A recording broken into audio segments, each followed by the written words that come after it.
Okay. Okay, recording is started. So again, welcome everyone. We're recapping the Aztec 2019 conference proceedings specific to COVES. So we thought we would talk briefly just about our presence in the exhibit hall. So this is the third or fourth year that COVES has had a booth in the exhibit hall, just trying to start conversation, bring people in, let them know more about the project, and then obviously also connect with all of you or your institutions who may have people at the conference and just get a chance to start building community. Specifically, what we love to do in the expo hall, if you've been there, is share our stuff. So like information about the project, copies of the aggregate report, candy, which is not our stuff, but it's really important. And we had some really, really good conversations there, not just with individuals like yourselves at institutions interested in COVES, or you specifically and the COVES community, but also with organizations who are really interested in how they can leverage COVES to start learning about their visitors. As just a few quick examples, because we were in Toronto, we were able to connect with the director of the Canadian Association of Science Centers, and they invited us to submit a proposal for next year's conference so that we can start bringing this work more into Canada, specifically so that we can grow that network of science centers in Canada to start doing comparative data analysis. We were also able to connect with some folks from Excite as they're thinking about how they can model what we've done. And then again, we also got 4 pages of interested participants who just wanted to provide us contact information and let us know the ways in which they were thinking about how COVES could be useful at their institutions. These categories ranged from I just want to stay informed to I might want to get involved to I'm ready to get involved. So through that process, we're actively recruiting new institutions to expand our network and make the collaboration stronger through all of that. I'll just estimate that we have like 30 or so names in contact, some of which is duplicate from business cards and stuff we've collected. But it's really encouraging to start hearing excitement around the possibility of expanding COVES, which was critical to our work. Do you have anything else to add about the exhibit hall, Alex? Only to say that we've got great interest from a couple specific institutions like the Tech, which has a new name now, the Tech Innovation, I believe, in San Jose, Space Center Houston, the Michigan Science Center. Tech Interactive, thank you. It's like the Tech with an I, Tech Interactive. I thought he was from a different museum for a second. I was like, oh, there's the Tech, because I don't keep up with these things. But so and so what did I say? The Tech Interactive, Space Center Houston, Michigan Science Center, a couple others. If you happen to have any friends or contacts there and you want to say, hey, I heard, that they may or may not know about these conversations that were had at COVES, but the more that the kind of data discussions can suffuse throughout the organization, the better. So if you happen to know anyone, feel free to just reach out and say, oh, I heard from the COVES team that your institution has displayed a little interest in this. If you have any questions, let me know. It'd be really awesome. And I actually have one more thing to add about the Aztec presence in the exhibit hall. Obviously, COVES has a strong relationship with Aztec, and we have since its inception through grant funding, but Aztec just unveiled their strategic direction for the next phase of the organization. And this is particularly relevant to all of us because it connects directly to our work. One of their guiding principles, I'm going to hold this up, I know you probably can't read it, but it says make data-driven decisions and adapt to change. And they have been working closely with us on that phrasing to think about how we enable Aztec member institutions to use data to inform changes or inform conversations that lead to changes. Because one of their strategic pillars is support and connect members, which obviously we do really well, using shared data, facilitated learning, and collaboration among members. So Christopher Nelson, their COO, came to our leadership meeting, highlighted this fact, highlighted the fact that he has been plugging COVES, particularly in areas like the CEO luncheon that Aztec hosted. So we've got great support from them as a network, and we fit directly into strategic initiatives they're laying out for the immediate future. So that was really encouraging, and we had some conversation around that in the exhibit hall as well.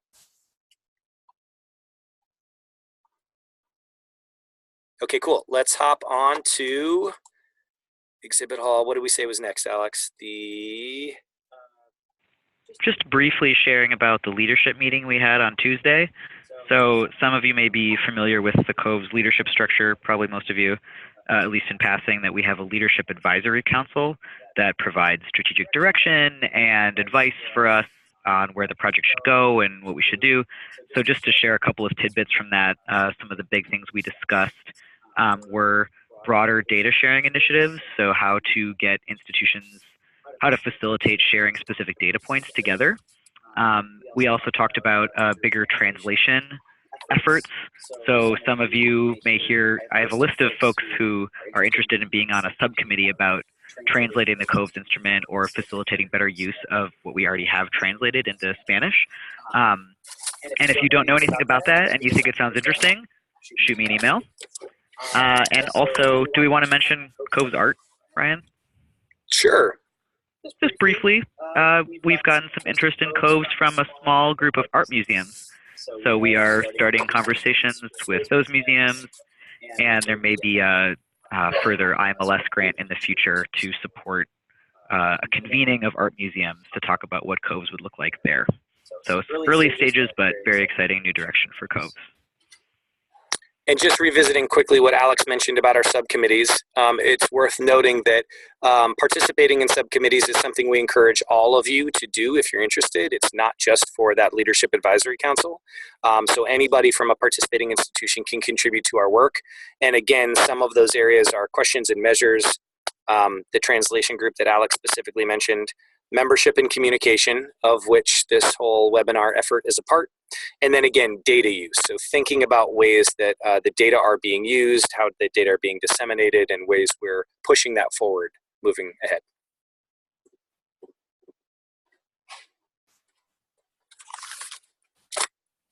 Okay, I think next on our list of share outs, we also had a COVES intensive session. So am I in the right spot, Alex? X's and O's? X's and O's. So we had a great conversation with a couple of, actually some people on this call, and had a great turnout. Room was full from my perspective. In fact, there were so many presenters on the panel itself, like on the stage, that I was sitting on the stairs and Alex was like sitting in the tiered seating behind them. It was pretty funny. But the session was on X's and O's, connecting experience data, the X, and operational data, the O, that many of us are used to. Our panelists were 1, 2, 3, 4, 5, 6, 7.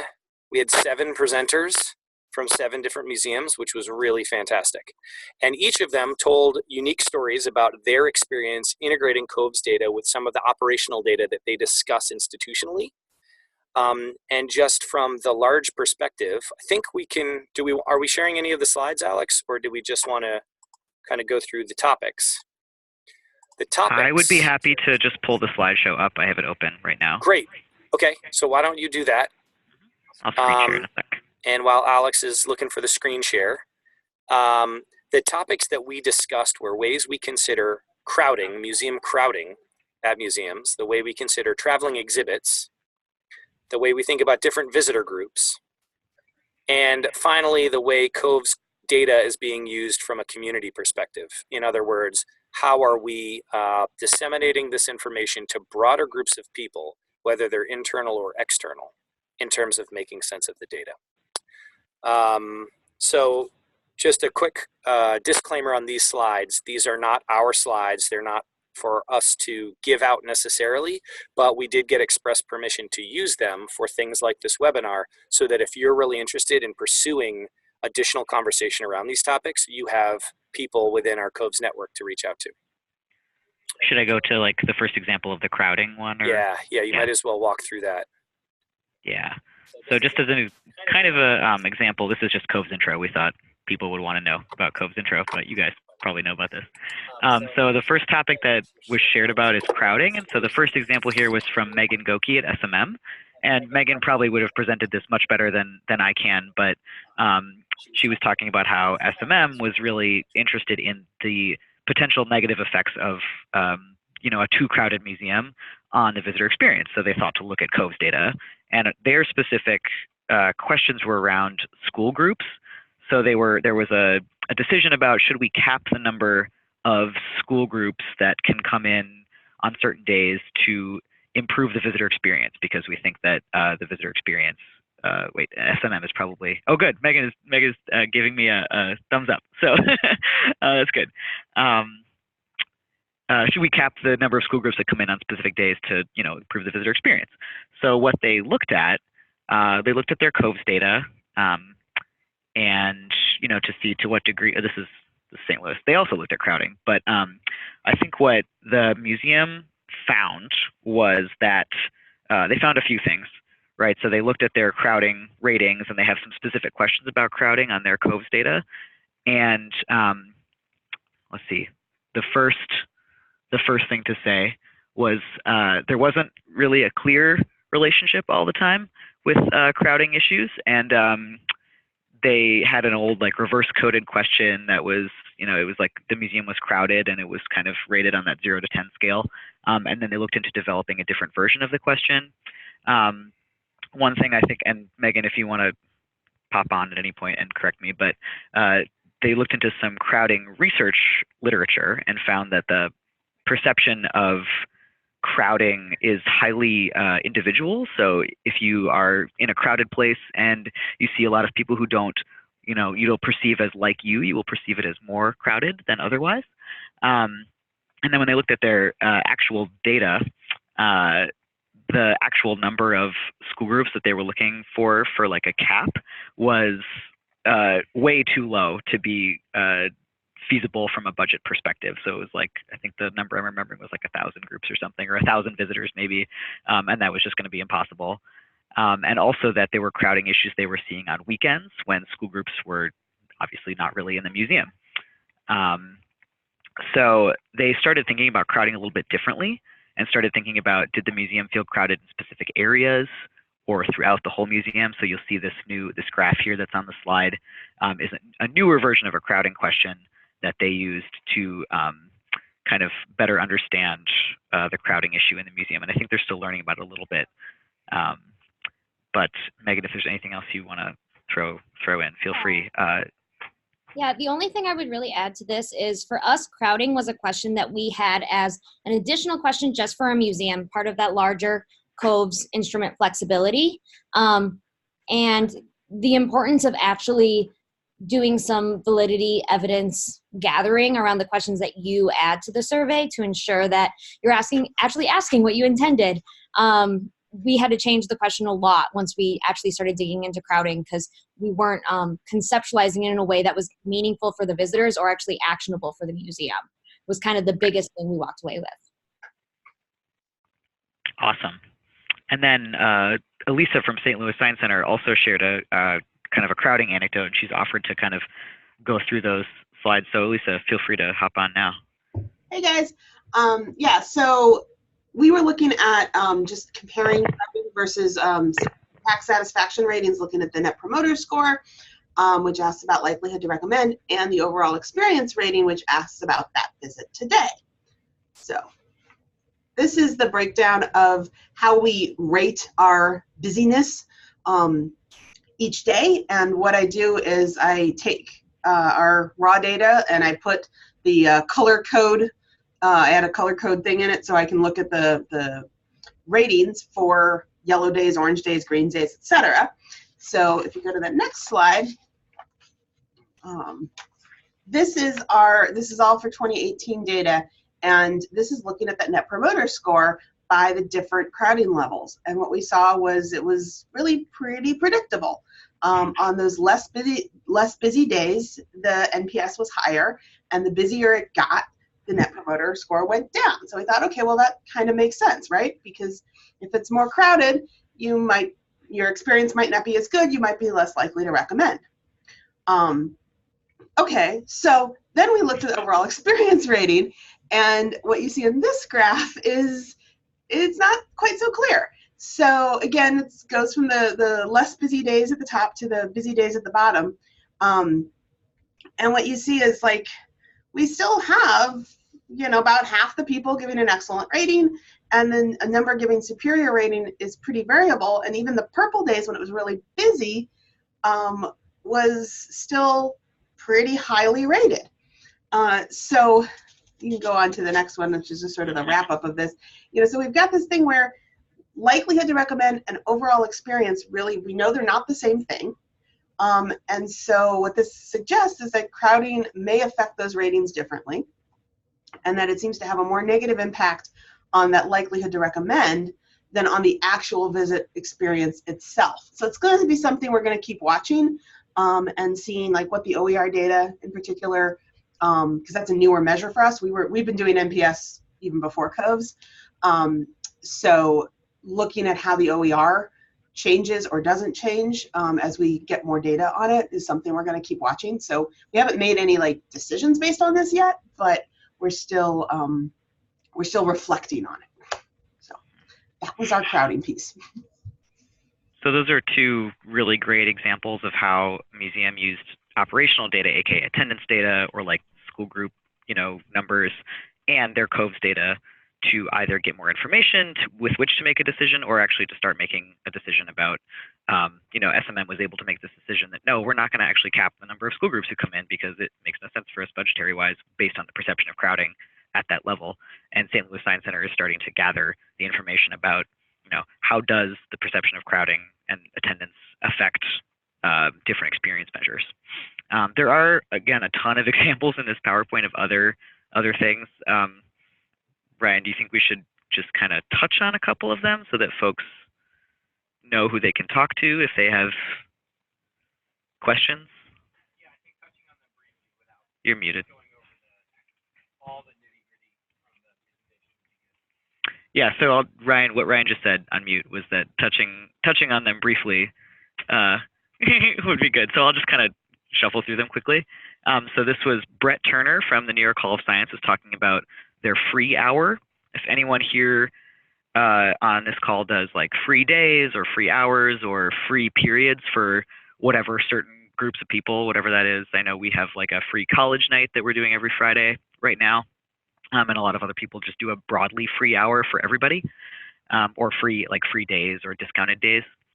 So he was looking at if the free hour demographics differ from non-free hour visitors in terms of things like educational attainment or annual household income, and you'll see that his data was showing that they didn't really. I'll kind of go through the Great Lakes Science Center. Then we're talking about traveling versus in-house exhibits. So if that's a decision that you're looking at your institution right now, or thinking about bringing more or less traveling exhibits versus developing in-house, Great Lakes Science Center is moving to a model of developing more in-house, and they started looking at that in terms of net promoter scores for visitors to a temporary exhibit versus net promoter scores to one they had developed in-house. And while they didn't see actually the net promoter scores they saw for the one they developed in-house were a little bit lower, they're still kind of moving forward with that strategy for some other reasons, but it was a helpful kind of benchmark for them as a starting place. The Museum of Science, we shared some information about how we estimated the revenue that was brought in by not even a traveling exhibit, but a temporary exhibit that we had developed ourselves on a super quick timeline, this trains exhibit. So we used attendance data, and then we saw an attendance bump during that time. And so we're trying to use the COVES data with people who had visited this trains exhibit or who were motivated to visit to see the trains exhibit to kind of do a super rough estimate of the amount of revenue that was raised by the trains exhibit compared to its cost, which was pretty cheap because it was developed really quickly and with a lot of strategies to help it move faster. So that was really helpful for our team. And then Rita from COSI shared a lot of examples about how COSI has been thinking about decisions about temporary exhibits too, and using the COVES data. There were kind of a lot of things in there, but they've been doing an ongoing study of several of their traveling exhibits. So the last 5 that they've had, including this Teenage Mutant Ninja Turtles, was just opened during Aztec. So they've been looking across those 5 exhibits, and then they'll be comparing all of the data that they see across these exhibits to help make some better decisions. COVES data and I think non-COVES data as well, so attendance data and other capture rate data. as well as other things. And then we had a panel discussion. Mike at the Discovery Center Museum was talking about the differing experiences with people who had, or the differing experience ratings, like Net Promoter Scores, with people who had gone to certain other experiences at the museum, such as the planetarium show, Tot Spot, their very young children's area, or done a live science demo, and then saying, okay, well, if planetarium show is clearly a really good experience, how can we kind of help more people find planetarium shows, maybe bring more people in? And Brett Turner, again at NYSCI, was using COVES data to say that they should justify not restricting their early childhood audience area for only people who are ages 7 and under, to maybe allow a slightly broader age group to go in there based on the demographics, the child age demographics they were seeing in COVES, and especially looking at like mixed age groups. So people who had an under 7-year-old but also had an over 7-year-old, and not wanting to kind of split up families in that way. And then Elisa, I'll just briefly say that Elisa did some really cool comparisons of St. Louis Science Center's COVES data, COVES versus census data. This is something that we really encourage, and we had a lot of discussions about trying to build in more capacity to do that within the COVES group as a whole. And we're trying to think really broadly about that because it's a really cool thing to do.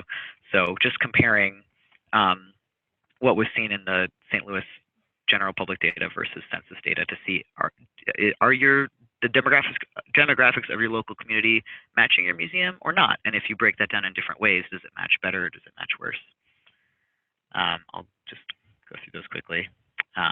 So yeah, there was a huge panel, really, so many different examples shared from the panelists. And again, I was worried the stage was going to break because the panel was so big, but we got really good feedback on it. I think drove a lot of people to the COVES booth.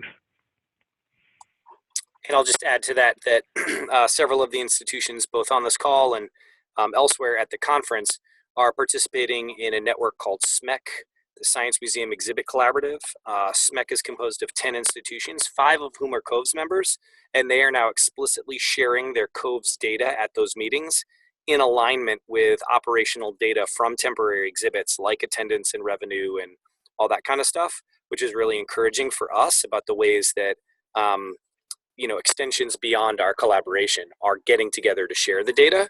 So that was kind of a big theme of the conference for us, just ways that people are sharing their data explicitly to learn and improve about their practices. Okay, and so any questions on the X's and O's session? You can use the chat feature or just unmute yourself. All right, no questions. So then that brings us to the convening, which is one of our favorite parts of conference every year. Thanks, Orlando.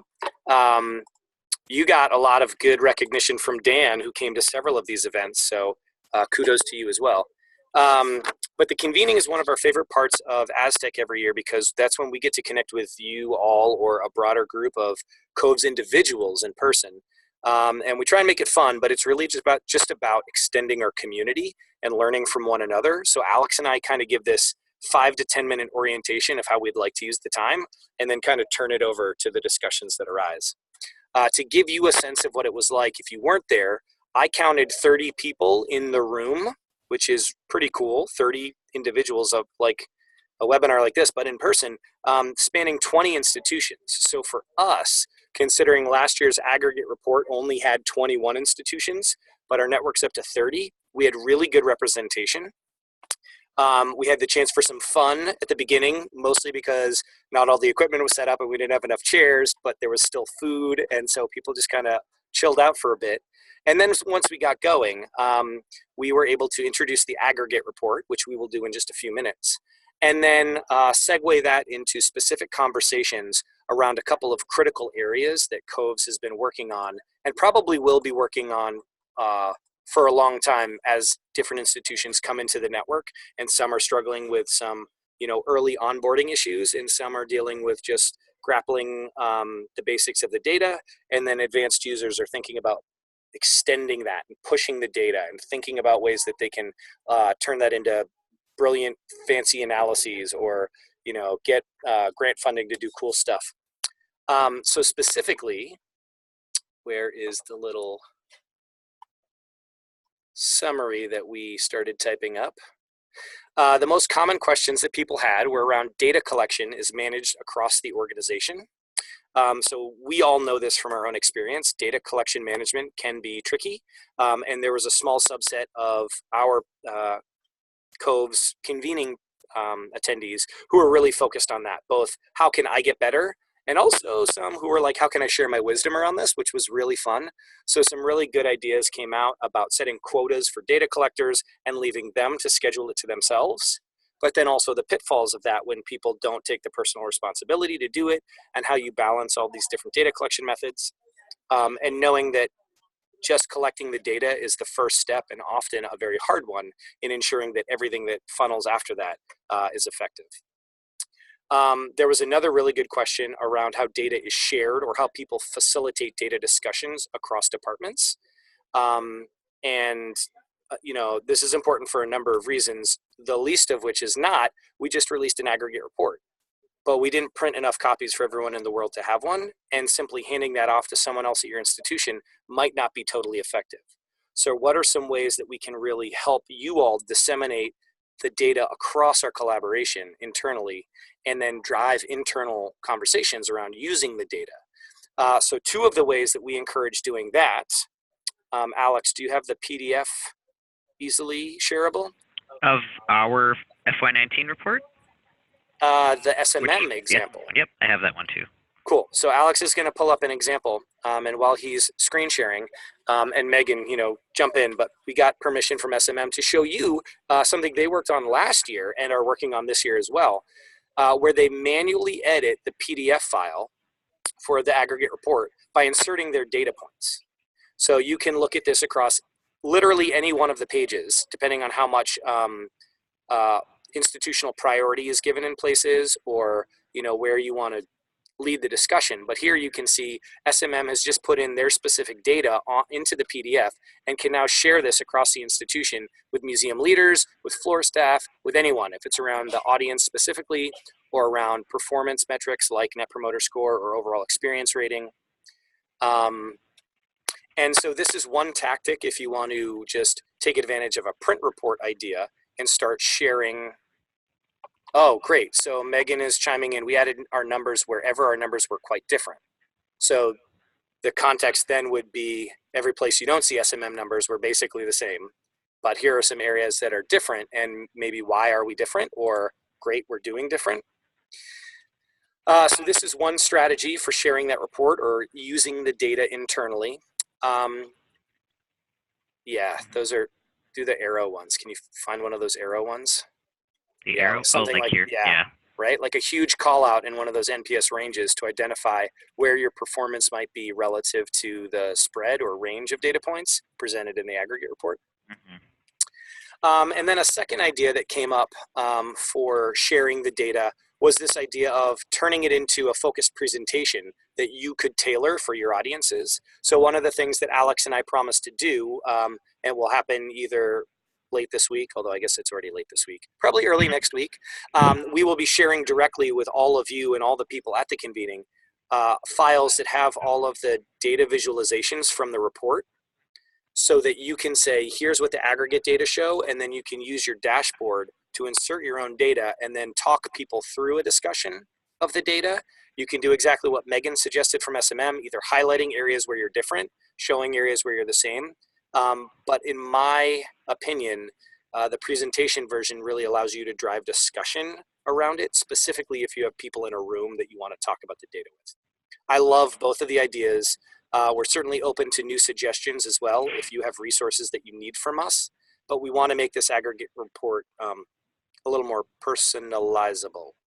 Is that a word? Yeah, it's a word. Yeah, trust it. And then the last thing that we talked about was how to get groups to make decisions and take action based on the data. So this was a specific subset of convening people, and several of you in this webinar were actually at the table, which was really nice. But we talked a lot about different strategies about informing change. So basically, how are different COVES institutions using data to affect change in their organization. Mike at Discovery Center Museum gave the great example of comparing his internal data to the aggregate and then getting a local area grant to make some facilities related changes. We had a great conversation around personalizing dashboards from Jessica McQuiggan at Science World, who's worked hard to create these very tailored reports of the data that aren't every single data point in the dashboard for specific divisions within her organization. And there were a lot of other good examples. So if these are the types of conversations that you're having at your institutions as well, we have a whole list of names that we can connect you with who have been thinking about and working on these ideas. And it's another way to strengthen the COVES community. So those were my highlights from the convening. Alex, do you have thoughts, or should we just jump into the Aggregate Report? No, I think you got it. Cool. I'm going to share a link to the Aggregate Report and then screen share the thing to help us go through the analyses. So I'm going to chat to everyone. Just so you have it, this is our fiscal year 19 COVES Aggregate Report. It's all printed. We've been handing it out at the booth, as Ryan said, but that online copy is free to distribute as far and wide as you like. And we'll just, here it is, okay. We kind of showed this PowerPoint at the convening, but it's just to kind of talk through what you'll see in that report. So this is, just an intro. And for those of you who saw last year's report, or even if you didn't, the way it's organized is we really go through some COVES background information, and then the basic demographics, just reporting out on all of the aggregate data, just summarizing everything for the first few pages, and then we go into what we're calling these deep dives. So we usually are doing those as comparisons. So last year and this year, we looked at members versus non-members, and so we tried to highlight some different differences that we saw this year versus last year. And so this year you'll see there's some comparisons of the demographics of members and the demographics of non-members, and if they're different. We looked at groups with children this year, and by that we actually mean 3 different types of groups with children. So we compared groups who only bring children who are 7 or under, groups who only bring children 8 or over, and then groups who bring both. So both younger children and older children. And so what are they like? Do they stay longer or shorter? Do they give different experience ratings or net promoter scores? So comparing those things. The third comparison we have is what we talked about on the last webinar quite a bit.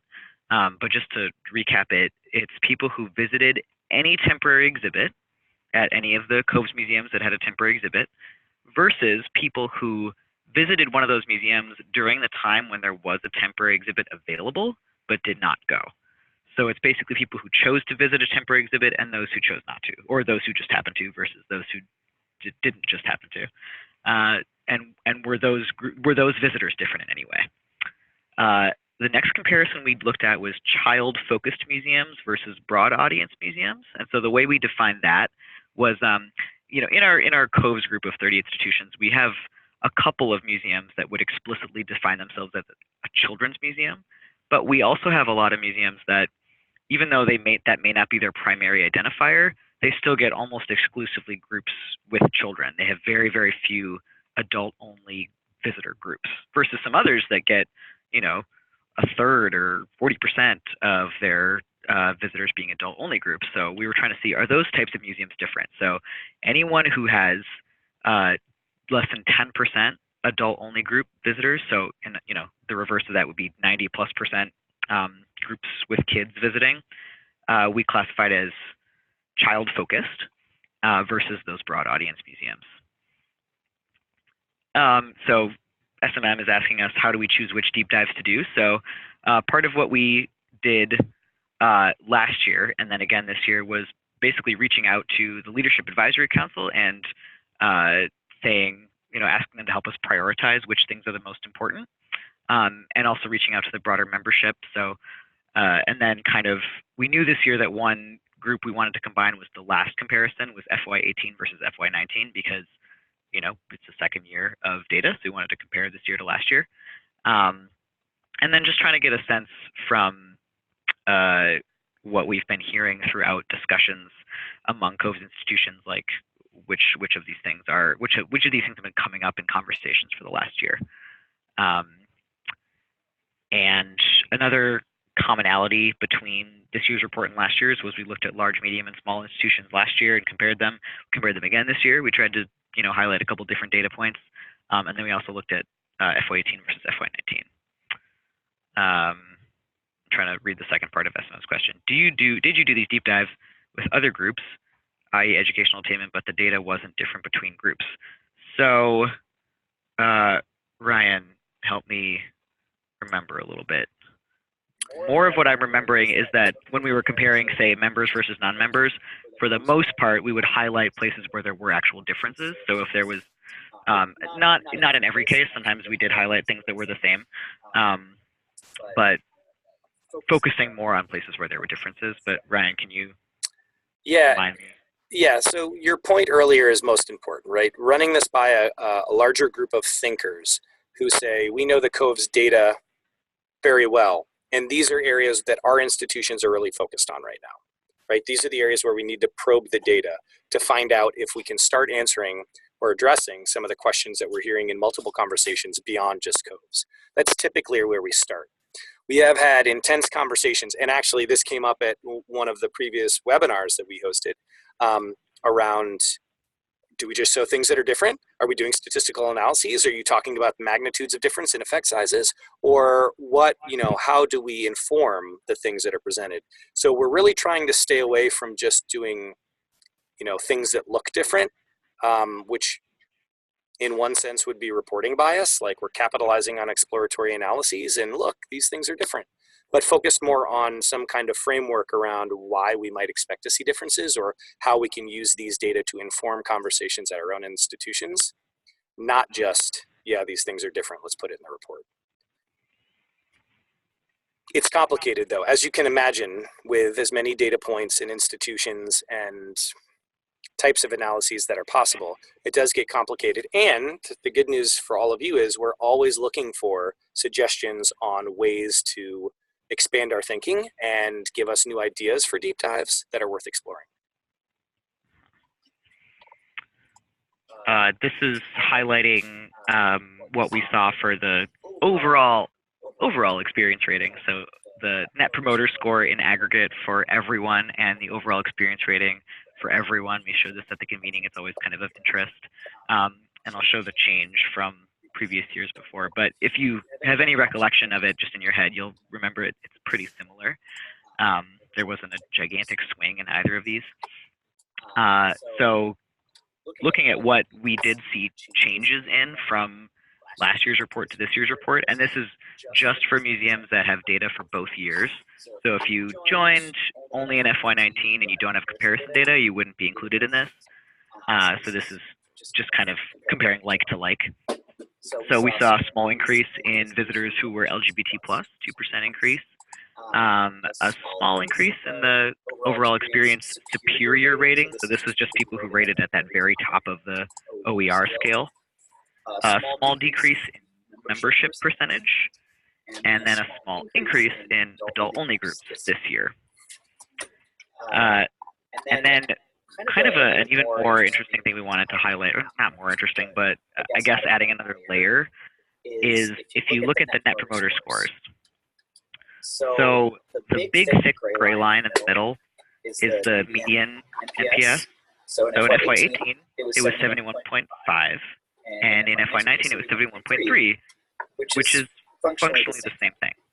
But if you look at every individual institution's FY18 versus FY19, again, if they have one for FY18 and they have one for FY19, they were all over the place. So some people's mostly stayed pretty similar. Some people's went way up. Some people's went down by just as much as other people's went up, which really for us led to, and every time we do this report, this comes to the front, but it's sort of thinking about when you're looking at aggregate data, what does it reveal and what does it actually conceal? So this kind of, double layered investigation of the aggregate data is super interesting to us, and we'd love to be able to do it further with even more data points. And also kind of using that as a jumping off point for greater data sharing between museums. You know, there's so much that you could find out, like even just saying, okay, the aggregate membership number was whatever it was, 28% this year. That's hugely variable across our institutions.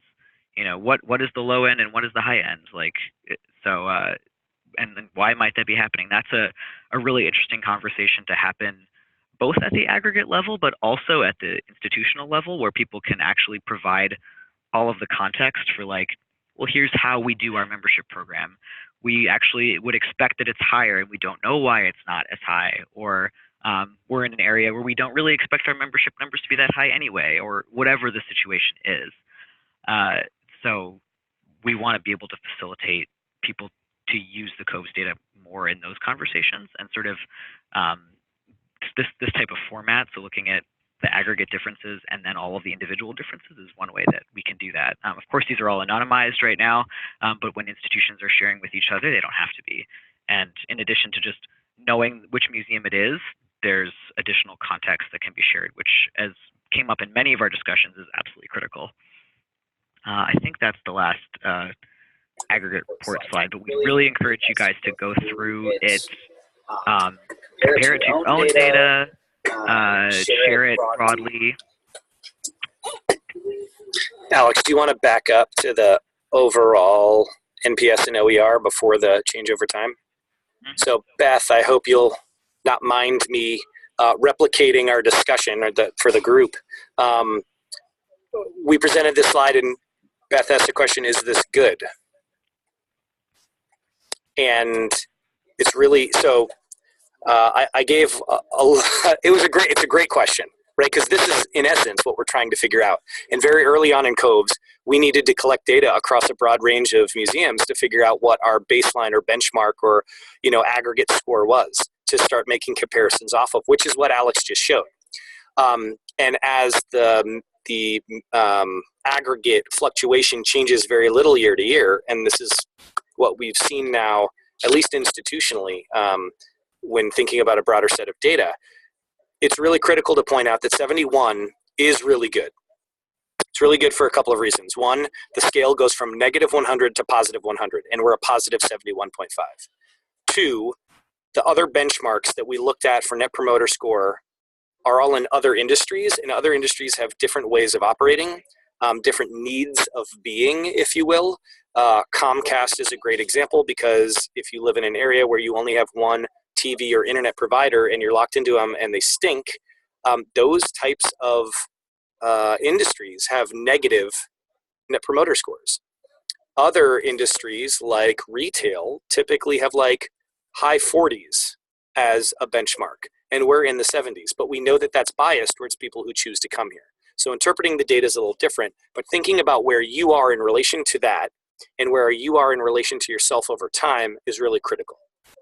And context plays a big part, and we understand that.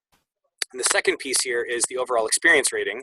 I wanted to point out that there is a Google group that came out of the Visitor Studies Association that is trying to encourage people to share their OER data, to start having robust conversations about the way it's used and the way we interpret the data. So I encourage you all to do that if that's of interest to you.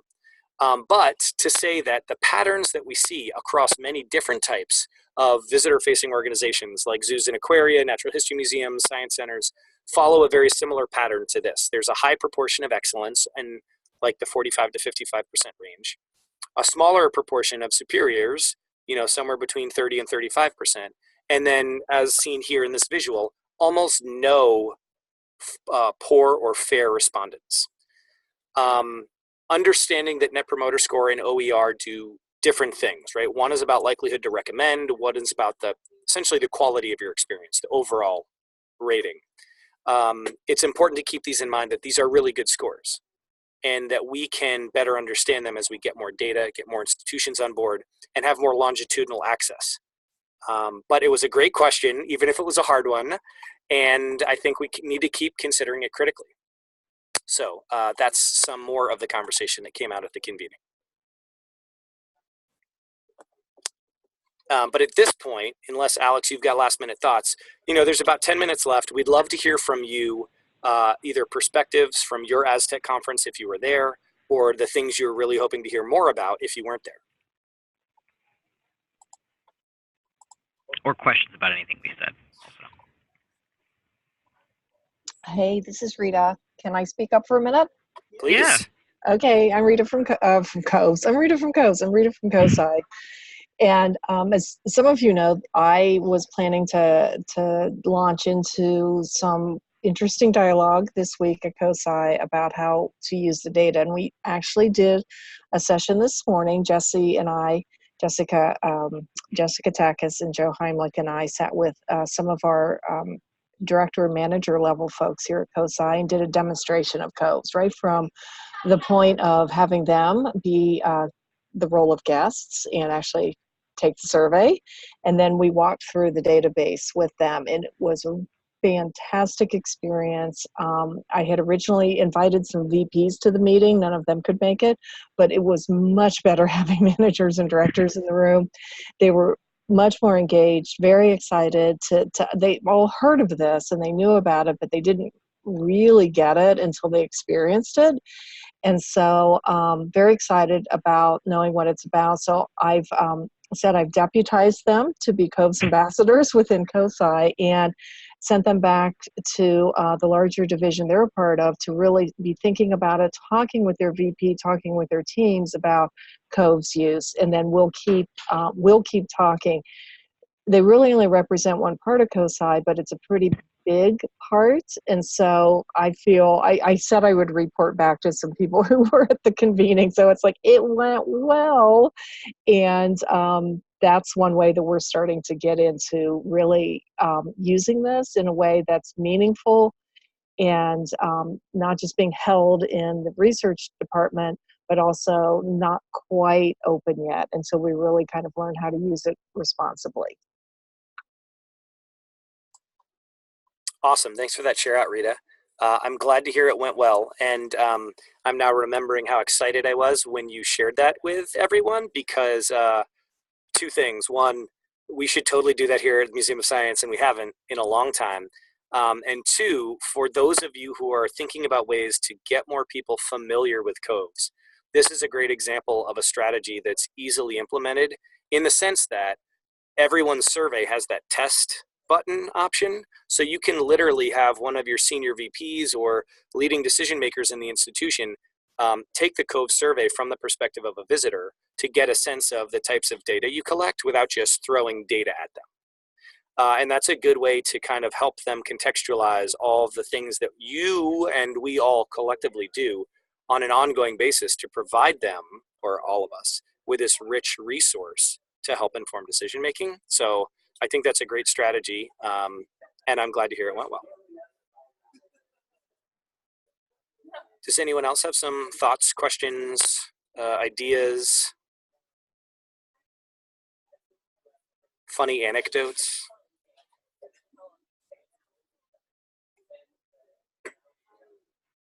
So I have a picture of Ryan at the convening, and it looks like he's drinking a beer. If anyone wants it, I can share it. Light blackmail. I have pictures of Ryan doing karaoke, so I mean, whatever. He's so easy to blackmail. Well, you guys say this like it's going to deter me from doing either of those things in the future, and that's where you're wrong. So, okay, great. Well, unless there are more stories or questions or anything else, we're happy to give you 6 minutes of your day back. As always, we love having these online get-togethers. We think it's a good way to strengthen the community and just be able to, share more stuff. We've got a couple more topics for the last few months of the year, but if you have suggestions for things you'd like to see this group at large do or discuss, we'd love to hear them. We're always thinking about new ways to make sure you're engaged and have the resources you need, so just let us know. You can do it through the chat or through an email or through a carrier pigeon. Any of those work. But and we'll also likely be doing more of the less structured ones where it's just time for people to chat and share issues. I think the convening was, it's really valuable, and so just there were a lot of people who said, where does the conversation happen when not at Aztec. And so I think we're going to keep facilitating ways for all of you to chat with each other and problem solve and learn more about each other. Sweet. Well, happy Thursday. And if you were at conference, hopefully you're catching up on sleep. And if you weren't, hopefully this helped feel like you got some of the lessons learned from our perspective. We will talk to you all next month. Happy September. Bye, everyone.